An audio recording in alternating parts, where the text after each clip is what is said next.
Viewers and subscribers, welcome back to Beating the Press podcast. I am your host, Rafa.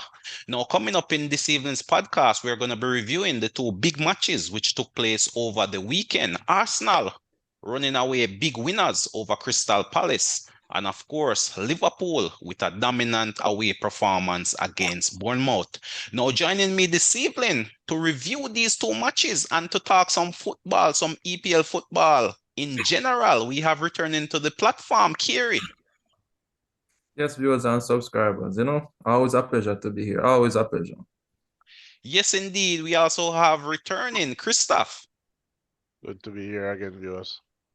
Yes, indeed, gents. Lots of football taking place. This was a split weekend, the second half of action, and we saw two big teams in action. Carey, first up, Arsenal versus Crystal Palace. I mean, Arsenal running away big winners there. Talk to us, Carey. Arsenal is your team. What do you see in that game?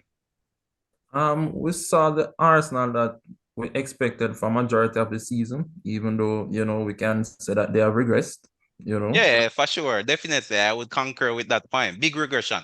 Yeah, man, I'll give you that one. I'll give you that one. It's not going as how they planned, but in our forum that we have on WhatsApp, I also mentioned that, I think things would have picked up, especially going into February. So hopefully the victory over the weekend kickstart that nice to run, in the next 10 matches or even next 6 matches. Even if we can get at least 14 to 15 points, I think that can definitely help us with our title aspirations because realistically speaking, we know Liverpool, Man City, and Arsenal.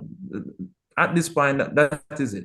That is the hope. The title aspirations are there. So yeah, I'm not sure. I'm not even sure I would really put Arsenal in that bracket at this point in time, Kerry. I mean, Arsenal with a big regression, really faltering when one would have expected them to be closer to the leaders. I mean, they looked a refreshed unit versus Crystal Palace, haven't been doing, I guess, some warm weather training. Players rested, and I think it was a good tactical decision by Arteta to actually bench Martinelli and give Trossard a run out. Christophe, what was your take on that? I mean, in the preview show, we were thinking of a similar move. What did we see? Was that a good move from Arteta, seeing the result? It was a good tactical switch. It's something that we've talked about earlier in the season that perhaps, the rotation is necessary, but also because Trossard does when he plays, when he comes off the bench, he does perform. He always contributes something, whether it is that he's creating space for people, providing assists, or scoring a goal. He is a game changer. The overall match, I mean, Arsenal won 5-0, but I think it's a bit of a deceptive 5-0. I was not impressed by the display, given that aside from the two set piece goals, which I mean we know they have a dedicated set piece coach who they've been working with. And clearly those 2 weeks have paid off in that department. But aside from those two set piece goals, I was not impressed by the display. The other three goals were on the counter attack. Now, if you have 61% of the possession and you are still relying on the counter attack to score goals, then it doesn't bode well for when they have to play against bigger opposition or opposition that's going to sit into that low block because basically Crystal Palace went 2-0 down and then they had to get forward to try and get a goal, which is fine. But is that going to be your, tactic for the remainder of the season? Are you going to try and get those set piece goals early? Will it always work and then sit back and counter? Yeah, I think definitely an interesting observation there, Christoph. I mean, you do raise an eye-opening point, 5-0, but still not impressed, Kerry. I mean, Christoph pretty much saying failure is still there in breaking down that low block defense, if not for, I mean, set piece is definitely part of the game. And of course, the counter-attacking goals, but in terms of breaking down this Crystal Palace unit, it was still lacking in that regard, Kiri. But Kiri, what's your take on this? Do you agree with Christoph's assessment or are you seeing it differently? I mean, he has points, but for me, the biggest issue for me this season with Arsenal is not so much breaking down the low block because even if you check Odegaard stats, if you check the passes forward, Arsenal will be up there, especially with passes and touches in opponent boxes. But when we look at our strikers and their output, you have to raise your eyebrow Oh, so it's because the I mean, finishing then, Kerry. It's we not definitely it's not that chances are not being created. It's just that the strikers are not being clinical in putting away these chances. because previous to the Crystal Palace match, let's take the Crystal Palace match out of that. Previous in our previous matches, each of our forward three players are averaging 3.64 shots per game, each of them. So we have 12 shots, and then we're averaging one goal. So I think that raises some eyebrows at what's happening to the finishes. There's no way you should take 12 shots and you're averaging one goal. So maybe getting in somebody who I've been pushing for since last season, Tony, you know, just someone. Ah, Who, I'm not sure that's a realistic target. I mean, with the current situation though, Kiri. we just need someone who can finish, even Well, if I it's mean, so far Arsenal hasn't really been making any moves in the transfer market, and I think the strategy, though, Kiri, of bringing Martinelli off the bench, I think this is a good strategy. Oftentimes they need someone off the bench to come in and change a game, and that Martinelli did. He was very direct, running at, you could say, tired defenders and really creating havoc down that left side. So this could possibly be a major unveiling or a major successful tactic that Arteta could employ going forward. I disagree. What we saw was Martinelli scoring two late goals when Crystal Palace has already thrown everybody forward, the kitchen sink forward, trying to get back something in the game. So I don't know that this is necessarily a viable solution. Again, Kerry saying, and it kind of comes from what I'm saying. It's Arsenal are failing to break down the low back, and then when they are presented with chances, excluding this game, they are not scoring them. That is the problem. So this game right now, let's count this game as a one-off. We kind of expect them to win the next game again, since it's Nottingham Forest in 16th place. But again, how many chances are they going to get, and how many is it going to take for them to score? Right? It's not that they're not creating chances. The chances are being created. Granted, you would say they are lower quality than what you would expect, but chances are there. But the strikers, the attackers aren't finishing them. Mm. no, no. I mean, Saka seems to be out of it mentally, not sure what's Maybe happening he there. needs a rest, Kerry. He needs a rotation. Maybe a game or two on the bench might very well do him some good. Oftentimes you want to see the game from a different perspective. So giving him a rest, a breather, could energize him for the next game. But I mean, they were off for 2 weeks, so I think you'd have been fully energized. Well, sometimes when you know you're the first name on the team sheet, then And, maybe you somewhat become relaxed. You know your place is guaranteed. Or is it that big blockbuster contract that is now having this sort of psychological impact, and that effort and that energy and that hunger is no longer there? I mean, oftentimes we've seen it with big name players. I mean, Rashford comes immediately to mind, where after signing the big contract, it's a different player we're seeing. but honestly, I think Saka will find himself. As I said in a previous forum, that I'm giving Saka especially till end of this month to pick up some form. And having Champions League right around the corner, because before no Champions League is in the next one, 3 weeks or so.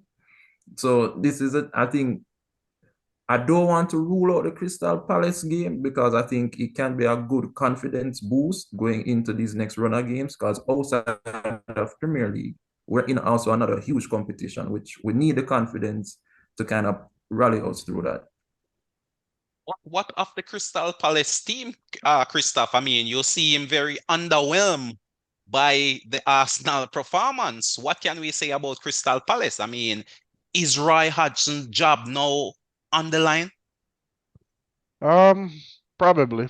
Probably, to be honest, because even though I was unimpressed by Arsenal, it was also a very unimpressive display from Crystal Palace. There were a few bright sparks for them. Eze, for one, who you spoke about in the preview show with Circle, but it's I don't know. It kind of seems like they are missing those key players that went off the AFCON. Could be a factor for them, but they did not look that as after going behind, it's when it looks like, hey, let's try and get something. But before that, I'm not sure they wanted to win the game. Yeah, it was a conservative approach from Roy Hodgson. I mean, naturally, I mean, it would be foolhardy, I would say, for Roy to go to the Emirates and try to go toe-to-toe with this Arsenal team. So I'm not sure if he had a choice, but to soak up pressure and then play on the counter. I'm not sure if another approach could have been attempted, as well as you mentioned, the personnel available, I from Ghana was one of the key players which was missing from that lineup, and they're also dealing with a few injuries as well. So it's hard to see where this Crystal Palace team could have really hurt Arsenal in this game in particular. I mean, this is one of those games you pretty much try to minimize the damage, and that would have been the criticism of this performance was that you ended up losing the game 5-0 when in fact, even if you're going to lose, then you would have expected to limit the number of goals maybe to 3. But, 5 does raise a few eyebrows, does raise a few questions. And we saw a number of banners from Crystal Palace fans going up, and Ra is now under tremendous pressure. Yeah, because as was pointed out earlier, I honestly wasn't sure what Crystal Palace came to do. They came out there, and as I said, I think the maybe not saying this is what the team talk was, but by the actions, it seemed like the team talk was like, just don't get more than 3. That's all. Because Well, I mean, even that objective, they failed that, if that was indeed, the operating principle. and we saw Potter in the stands watching on, room at Yeah, the definitely. That was what should I say, an eye opener, The signs seem ominous for Ra, right. given his age, given the fan pressure, who probably want a more younger manager with some progressive ideas. The writing may very well be on the wall. Yeah, man, because as I said, it's not a good look right now. I think what's going to happen eventually, maybe Crystal Palace, if they don't find the form going into the end of the season, then we may see them lose a few top ballers. Only say Eze. They might lose a few of them, but time will tell. I think Roy, honestly, I think his coaching days been up for a long time.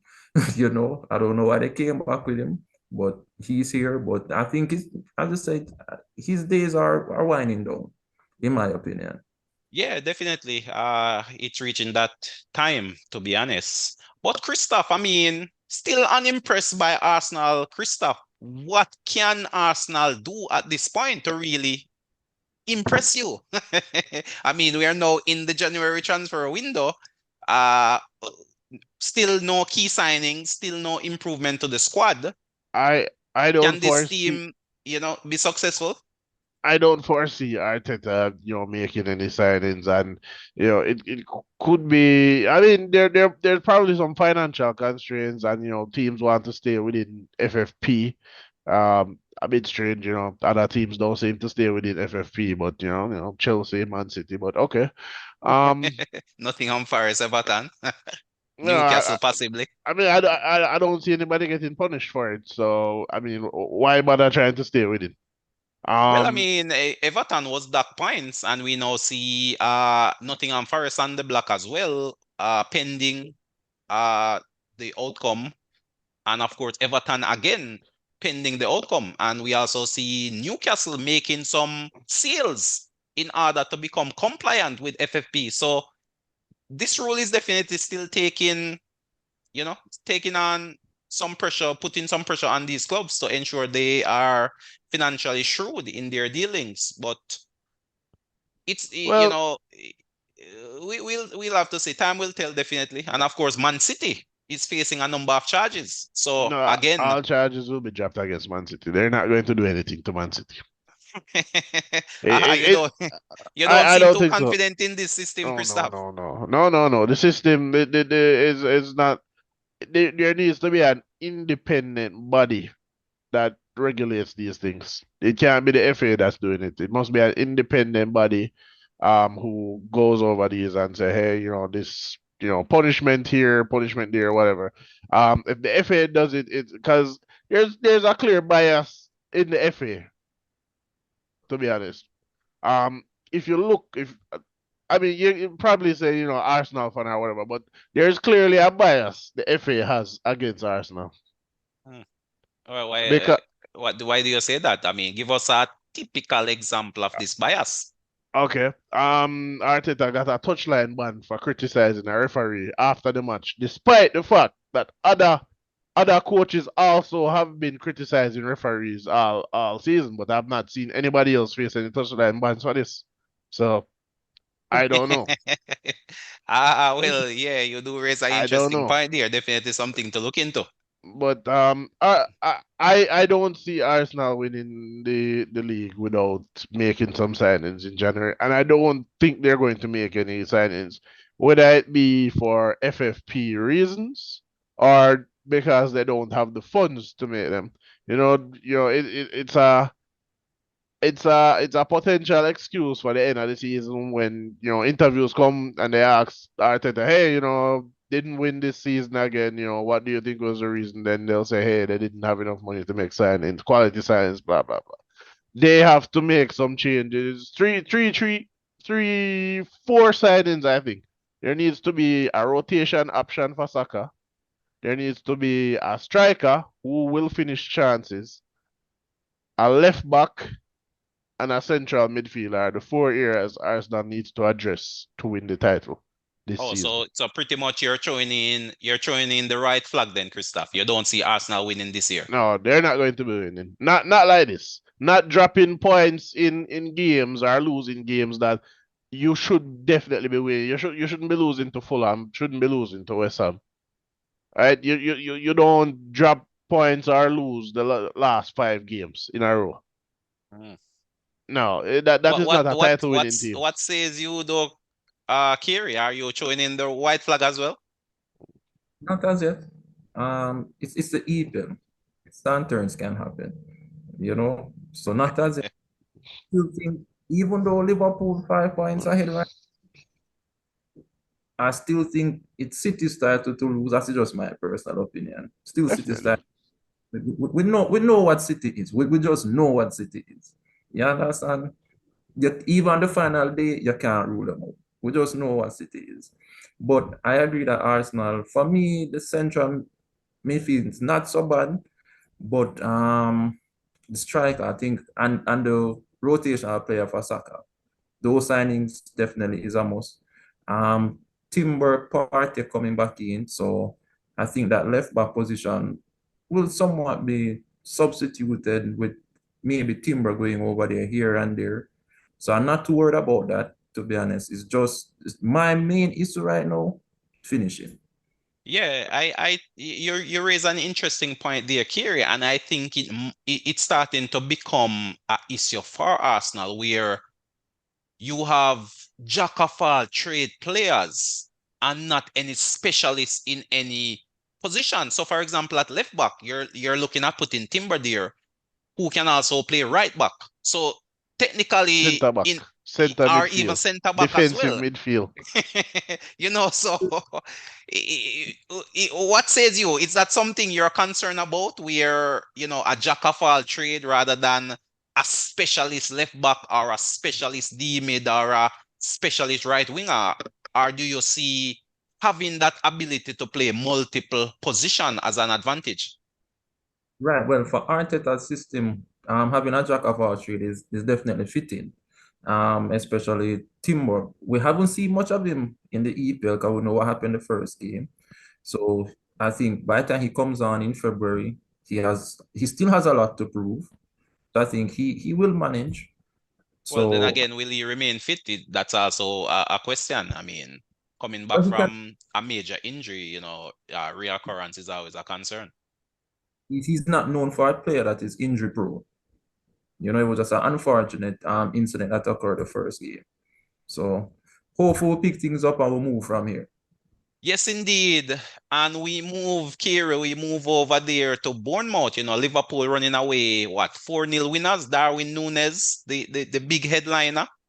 On the day, Carey, talk to us about that game. I mean, you've been a critic of Darwin Núñez, and we're now seeing him as the first player in the EPL to double figures in both assists and goals this season. In all competitions. Right. Let's make sure we add in all competitions. Yeah, in all competitions. Yeah, half players in the EPL. Right. Darwin Núñez playing in the teacup competitions. So a big. Well, I mean, But he did. I mean, take 2 good chances versus Bournemouth, I must say. Of course, credit to Jota as well, who have really stepped up in the absence of Salah and really doing the business against Bournemouth. I mean, it was a close game early on, but as the game went on, you could definitely see the quality of Liverpool coming to the fore. And, clinical finishing, I thought, was the difference between the two teams, because as I mentioned in the previous show, Liverpool will give you chances. And I mean, this Bournemouth team got 2 1-on-1 with the goalkeeper and failed to bury any of those chances. And it could have been a different game had they been a bit more clinical in front of goal. But Carey, give us your assessment of this performance and, of course, this Liverpool team in terms of where they are now in the league. yeah, man, as I said, I do give credit to Núñez, don't get me wrong. I still give him credit. He has improved as a finisher, because that was his biggest issue. That was my criticism of Núñez. Can't finish. He wasn't finishing. So he's improving there. I still think he has a good way to go, but he's improving. And the most important thing is right now he's getting the job done. So we have to give credit where credit is due. I like how Liverpool, they're picking up results, even though they have any numbers of injuries. I think they probably have the most injured team in the EPL outside of probably Man U. And then, we have the Egyptian king he's injured now. So he probably be out for the next 2 to 3 weeks. But they're still getting business done, which I think really shows that they are title contenders. And at this point in the table, we normally say, boy, it is their title to lose, but we still have City there. But it should be interesting. And I believe that when Liverpool is at their best and playing this type of football, it brings out the best in Man City as well. So it should be an interesting, even if Arsenal is not in it, but it should be an interesting top 2 race, to be honest, because we know that from once Klopp is at it, we know that brings out the best in Pep as well. Yeah, definitely. I guess both managers really have to galvanize their teams and really rise to the occasion. But Christophe, how did you see this game versus Bournemouth? Were you impressed with this Liverpool team as opposed to the Arsenal team? It's a good win for Liverpool. It's good indications for their title credentials. Winning games that you should be winning. I don't think Bournemouth played to the level that we've been seeing from them recently in this game. Especially their defense. Their defense looked very weak in this match. I don't know if that's a credit to Liverpool's attacking impetus in this game, but I have a similar critique for this match of Liverpool as Arsenal. Liverpool dominated possession, but still relied on the counter attack to find the goals, which I mean it's not bad.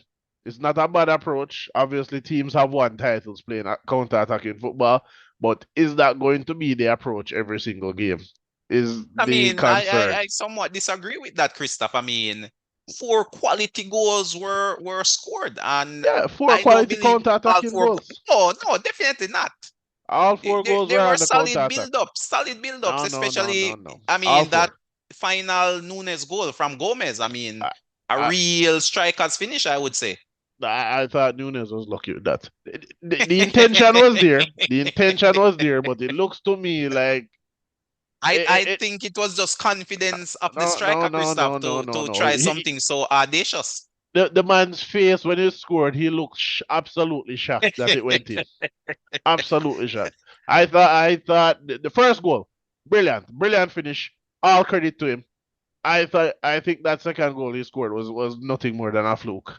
I disagree. Definitely. I think Nunes is rounding into his own, and his form is picking up just at the right time. I mean, you're looking right there at a potential 20 goal a season striker. Of course, I mean, 20 he has league a goals, yeah, for 20 sure, league goals. definitely. He should Okay, be competing for the Golden Boot in years to come. unlikely. In Sure. years to come. Yeah, in years to come, of course. Fine. Okay. I could potentially agree to that. Yeah, No, definitely. I mean, so far we've seen him picking up goals and assists. I mean, he has come under criticism, and of course, I can't disagree. His finishing should be better. But when you check the numbers, he is still up there with the best we keep talking about week in, week out in terms of goal contributions, both in, attack in terms of goals and also assists. And I mean, just watching the game, sometimes you can't just use the numbers, but you have to watch the game to really see his impact. He's a Oh workhorse no, up we front, really pressing high, and I the I type of don't striker I think deny. Klopp want to see I in his team. I do not deny that Darwin Nunes does not work hard. He works hard. He's a workhorse, right? He does well in that. He presses well. He's excellent. He's just right now. I mean, we can't say after the last game he did score two, but for me, his issue is his consistency with his finishing.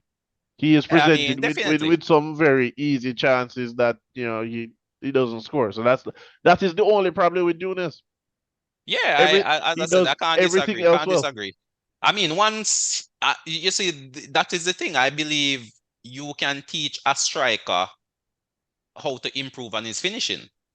But the sort of position he gets in, to me, that is harder to coach. I think those sort of movement and those sort of runs are just instinctive, and he keeps getting himself in those goal scoring positions. So, I mean, in training, you can always work on your finishing, and I think we are beginning to see the fruits of his labor playing out in the game. So, to me, it's just more to come from Nunes. You seem to disagree, Kerry.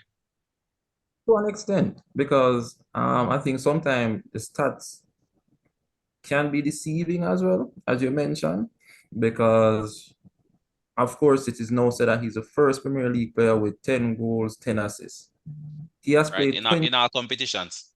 But competitions. again, Kiri, it's not how much you're missing. No. It's how much you score. At the end of the day, it's the numbers. That's what the pundits and the fans are gonna look at. They're not gonna say, "Hey, Haaland missed 100 chance." They're gonna say, "Hey, Haaland scored 35 goals." Right, and I agree. So yes, first Premier League player with 10 goals, 10 Really. assists, and More to come. he has played 20 EPL games and he has 7 goals. I mean, still rank among the best. If you check the numbers, how many strikers in the league are scoring over 20 goals? That's what we need to look at. You have to do a comparative analysis.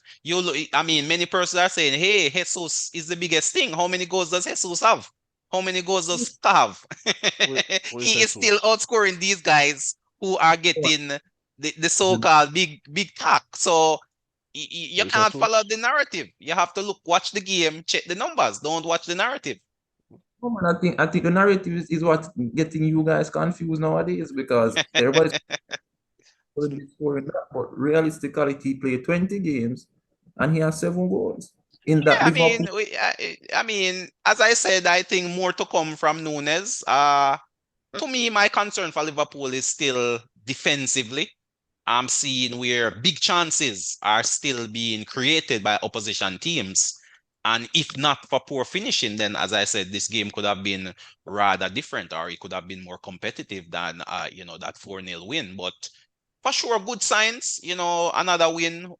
Salah missing, number of absentees, Trent Arnold, midfield completely decimated by injuries, but still managing to churn out the results. And they're definitely giving Man City a run for their money. I mean, Man City is still the bookie's favorite, but you can't fault the effort and the points tally thus far. A big improvement when compared to last season at the same point. I believe they are what 14 plus points better off than they were last season at this exact same point in time. Yeah, But but Christoph, I mean, just to bring you back in, I mean, how do you see the Liverpool season panning out? Can they win the league, or are you still sticking to your guns? No, I think it's Man City's title to lose, right? But I do think Liverpool have it in them to win the league, right? For Liverpool, it's, can they keep teams out and can they score in those tough games that you're losing or you're drawing? Can you score? Can you turn games around? Can you get that one winning goal? I think that's it for Liverpool at the moment. It's not that they can't win. Liverpool have enough to win. Um, I mean, like Kerry is saying, you're kind of hyping up Nunes, 20 contributions in our competition, but really he just has 7 goals in Premier League games, which you're saying he's outscoring Saka. Saka has 6 Premier League goals. So I mean, he scored 2 goals this game, so it means he had five Quality goals strikes, before. It's not quality strikes. it, the first one was quality. I'm not fully impressed with his finishing. I'm impressed with everything else he does. Mm. Diego But Jota, doing well, stepped up. I think he is where Liverpool will get most of their goals from for the remainder of the season if Salah is going to be out with that hamstring injury. So I think Jota will be more important than Nunes.